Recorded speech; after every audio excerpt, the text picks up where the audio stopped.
really appreciated how the movie was shot. I was really able to pay attention to like the cinematography, the way the movie was shot, man. I think it was so well done. There's so many great sequences.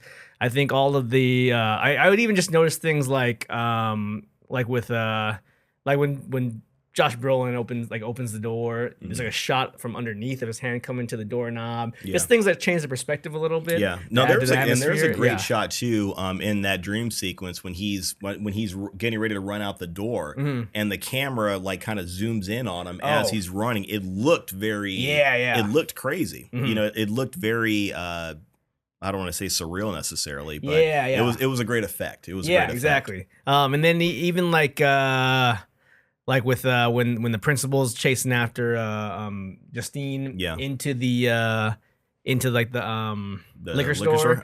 I was watching some featurettes on it, and the way they shot it, there's a cameraman was on skates, like literally on skates, following her around with like a steady cam, and I was like, man, this was shot so interesting, cool. Man, so well done. And so they really got creative with how the movie was shot. Even like that last sequence with all the kids chasing Gladys, there's that one where it's like, it seems like it's connected to that girl, like, and seeing her, the third person. She's like, and it's following her through, bashing through the door. Dives through the window. I was like, gosh, damn, this is shot so well. I was actually getting excited by how it was shot. Yeah. Like, I'm not really, I'm not a technical guy when it comes to cameras and movie making and stuff, but when you notice it, and it's like, wow, that's really good. That looks really great. From a cameraman's perspective, it's, I think it just takes to another level. Shot so well. I love those kind of chasing shots like that, where they kind of keep you in the action and there's not a whole lot of breaking away. There were some parts where they did it, but when they held it, it feels that much better. I like the part where, again, where these kids are chasing her, and like the fence. She runs through a fence, and then like they're climbing up on the fence, and the fence falls, and one of these kids just does a tuck and roll over the top of it. Or it might have been a stunt, you know, maybe it's a grown up, because that was a very agile child. This kid's at the top of the door, it comes crashing down, and this kid just does like a tuck and roll and does not miss a beat. It keeps going. Does not stop at all. Momentum is held the whole way. But yeah, the tracking shots like that those are fun to see. I've seen that not obviously, but I've seen that in a lot of or some martial arts movies. You know, which it's awesome. It's awesome. But to see it like this, it's still very cool. Yeah, no, that was one of my favorite parts. I was able to, despite like having to be on the edge the whole time because it is a horror movie.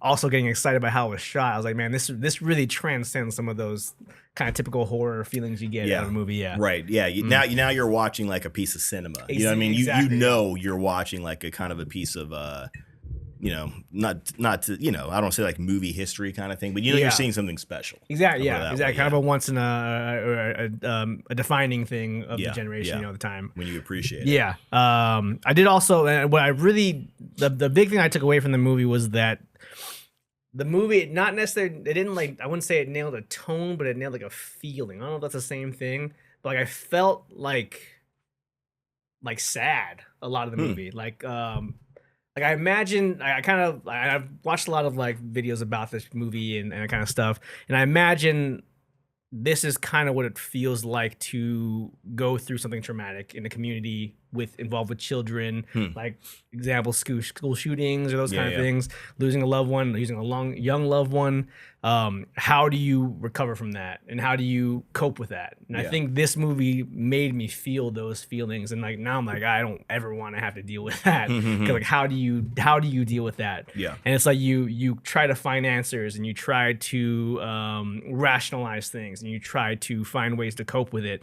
And this movie kind of made me feel that through the whole thing. Like, that's cool. Having to like seeing these people deal with this fallout of this crisis, you know. And I think it really, it just nailed that. I feel like it really brought that part to the forefront. I just kind of felt dour the whole time, but also a little unsettling the whole time. Yeah, sure. And I just, it's like it's kind of hard to know how you want to feel with this movie, but I felt like I was like, man, this is kind of sad. Like this kind of a shitty situation to be in for people, you know. Yeah, I hear what you're saying. I think I would have liked to maybe have seen more of it. Not that I would, you know, go and say, hey, you need to go do like a rewrite and, you know, reshoot and put more of this in here, because that's not what the movie was about. But I would have liked to have seen more of it, considering like, you know, 17 children disappeared. I don't know. I would have liked to have seen that it had more of an effect on the town. Like normally there'd be like, and they don't show a whole lot of it. They kind of hint at some elements, but more people, picketing or more people doing whatever. Again, that's not what the movie was about. So you don't have to do it. But yeah, I always wonder, like, at what point in time do you like go back to work when your child is missing, kind of thing, which a lot of the parents were doing in this. Right. Justin Long's character went back to work. Josh Brolin's wife was going back to work. I mean, even he had to go back to work. And I guess that's just the way the world works. You have to have a job, which I get. I don't know. I feel like like if 17 children like disappeared from a town, I feel like there would be more outrage or more whatever just in the town in general, kind of thing. It does not take away from the movie at all. That's not something I was really dwelling on a whole lot. But I felt like it could have done a little bit more. I see. But yeah. Going back, sticking with the positives though, this was for me anyway, it was a great mystery, right? Like there was not a moment in the movie where I was not completely engaged at every second. Like every chapter that came up, I was kind of disappointed that the other chapter ended because I'm looking for more. I want to see more. Yeah. But then when they jump and they show another character's name, it's like, okay, now it's time to focus on what's going on here. So I'm sitting there, with an imaginary pen and pad trying to figure out, okay, if I put these two pieces together, I'm going to figure out, what's going on with these kids kind of thing. So it held my attention the whole time. And there was never a moment where I was ahead of the movie, which, I mean, that's a very common thing for the audience to be like, okay, this is probably what's going to happen. And this is what's going to happen. I had no idea the entire time. I was literally just on that ride throughout the whole entire movie. So that, to me, is the mark of a good movie where they can keep the audience really in suspense, where no one's like, okay, I know what's going to happen, that kind of thing. Did you ever have that impression? Did you ever have that feeling where you were like, I got this figured out kind of thing? No, I wouldn't say I did. I think once Gladys actually showed up, yeah, I was like, once Gladys immediately when she walks in the door, I was like, all right, well, she's definitely the criminal or something. Right. Yeah. The supernatural element behind this. And so it kind of unravels a little fast there. But other than that, though, no, there was nothing indicating what was actually going on. I think there's no way to guess that unless you had looked it up before. Right. Yeah. The what and the unless why painting a witch on the car was supposed to be a sign like, oh, it actually is a witch, just not her. Right. That's pretty much what I assumed too. Like I assumed that that was just somebody tagging your car. But once everything is said and done, it's like, okay, so I think that was a bit of a, red herring. They're just kind of pointing something out. Like, there's this clue driving around that you weren't really, really thinking about. You just think it's like tagging or, some kind of graffiti. Yeah. But it's actually like a little, wink or a nod about what's going on. So, once Gladys does show up, and she's basically, like doing like voodoo kind of thing, or she's getting pieces of, people's belongings, hair, that kind of stuff, whatever it may be, so she can, cast her magic on it. So, I thought she was an interesting villain. Yeah. Just again, very weird, very creepy.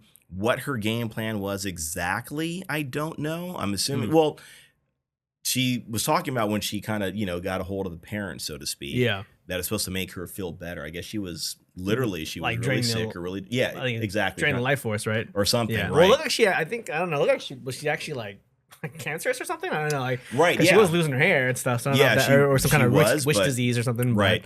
Witch disease.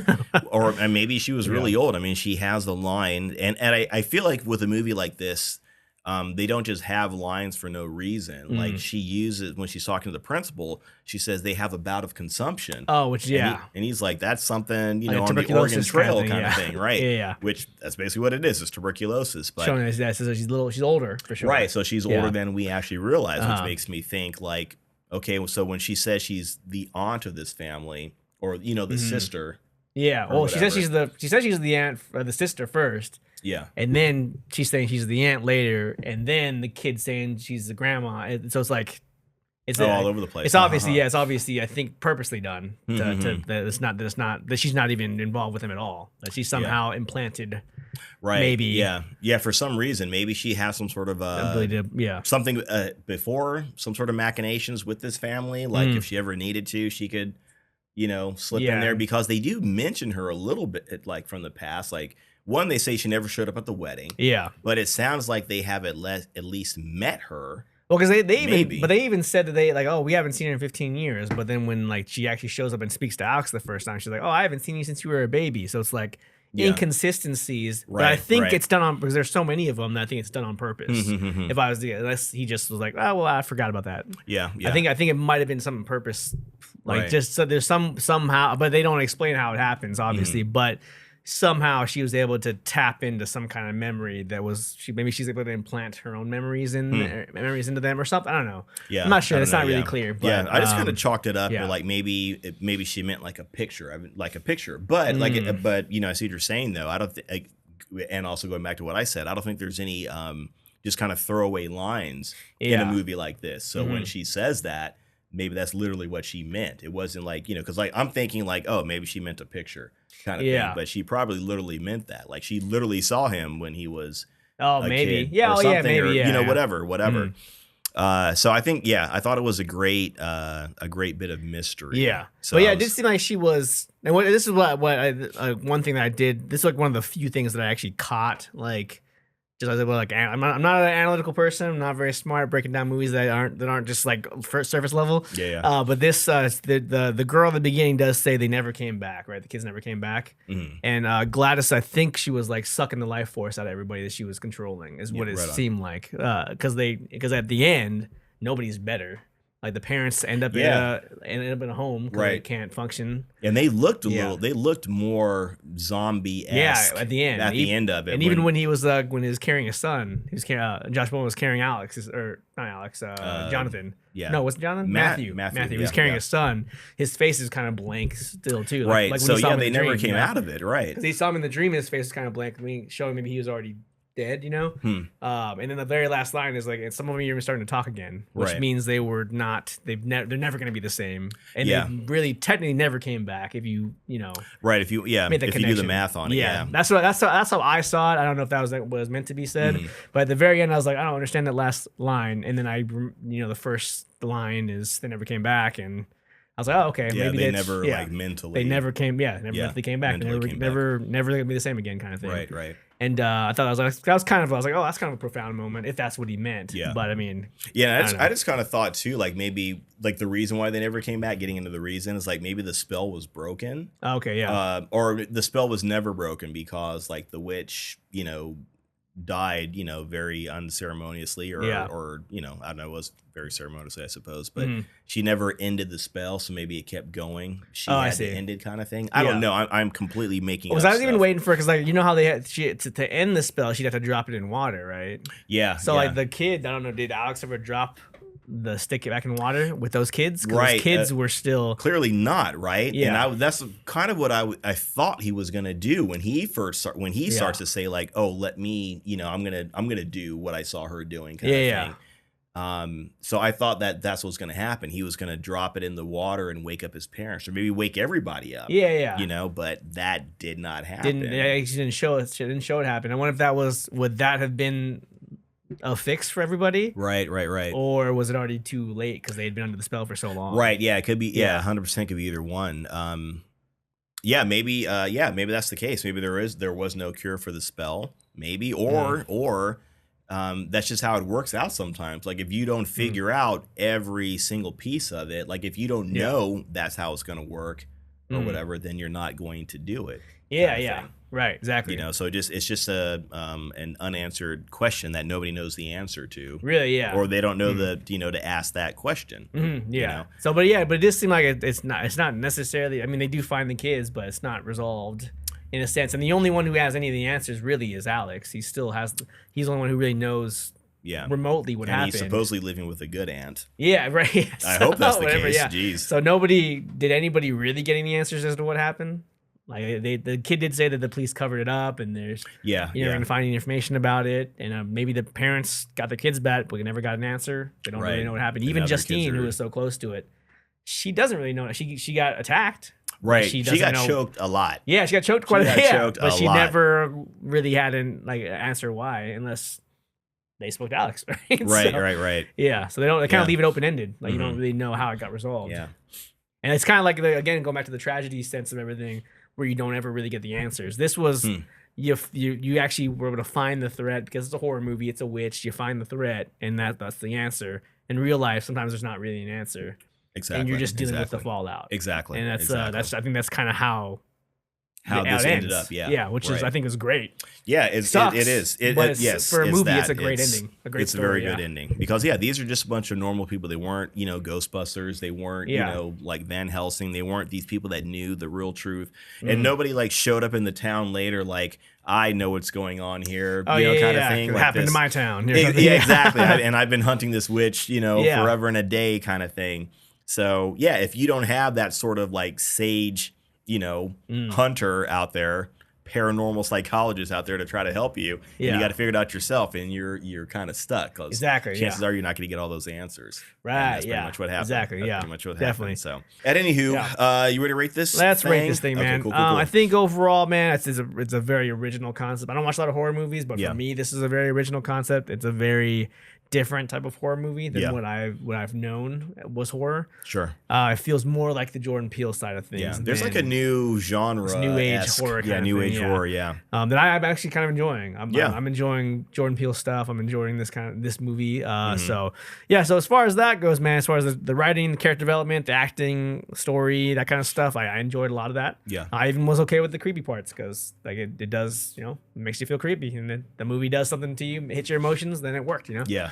So with that said, man, I think just from the one-time view, I'll probably give it a 90, man. Right. 90. Nice. It was just a good movie, something I don't normally see, and had a great story to it, and I just loved that. Loved the acting. Loved that, man. It was fantastic. So nice. Yeah.